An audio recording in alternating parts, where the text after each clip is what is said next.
Hello, welcome back to another Collector versus Hoarder episodes. Last episode, I did the P with the Phantom Stranger. And to my surprise and not surprise, I don't have much Q or R, regardless if it is books that I collect or hoard or anything. No Quasar. The R, I barely have a few issues of Ram and of course Frank Miller Ronin, but that is it. Not much R either. So, but let's start with the collector portion of this video. Comic books has always been a visual medium for me first and foremost compared to some other people. Some people love the story and then the art is secondary. Okay, for me it has always been the art before the character. Yeah. Hard for some people to understand, right? Like, I may have been a huge fan of Wolverine, but unless the right artist is drawing Wolverine, I'm not buying the book just because it is Wolverine, if that makes sense. That's why I put the art before the character. Now, some people may put the character, the story before the art.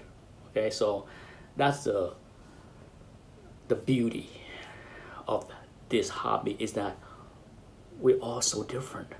You know, it's always, I wouldn't use the word fascinate, but it's always fun for me to meet another collector and then find out what he or she likes. Because, you know, even if I am a John Byrne fan, right? I'm sure if I meet another John Byrne fan, he may love the current stuff more than the X-Men stuff. It can happen, okay? So it's always interesting for me to bump into another collector that may share the same preference to a certain artist or a certain character, but then what make that characters or the book or the title tick with them is completely different than me. You know, for example, Iron Man, right? The Iron Man that we see on the big screen today, that's not the Iron Man that I love or accustomed to. Okay, when I bought Iron Man off the rack with Bob Layton and John Romita Jr., that team, that's not Robert Downey Jr. Iron Man.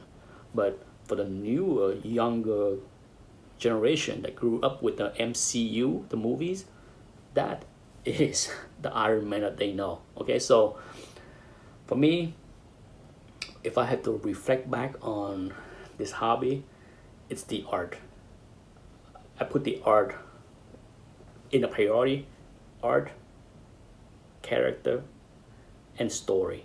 Okay, just because the story is third on the list does not mean that I will buy the book for just the character and the art and forego the story. It's third on the list of importance, but if the story is not very good, I'm not gonna dig it either. Okay, so I have stopped buying a lot of books or stopped collecting a certain titles over the years because I just didn't like the story anymore. Even though I like the artist, even though I like the character. So yes, that's my priority of importance as far as how I like to collect and read my comic books. Now to hoarding. The S.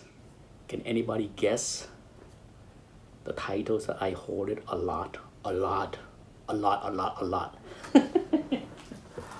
Oh my god. I'm just gonna show you the raw copies because in slabs there are a few more. Yeah. But yeah. Can you see the glare? Yeah. I think at one point one point, I own like, I think 6 copies of Silver Surfer #1. Yeah. One of those are going to be my keepers. And then Submariner, oh my God, yeah. At one point, I think I owned 7. Okay, 7, yeah. But I'm down to 4, so it's coming down slowly, yeah. But yeah, oh, huge John Buscema fan.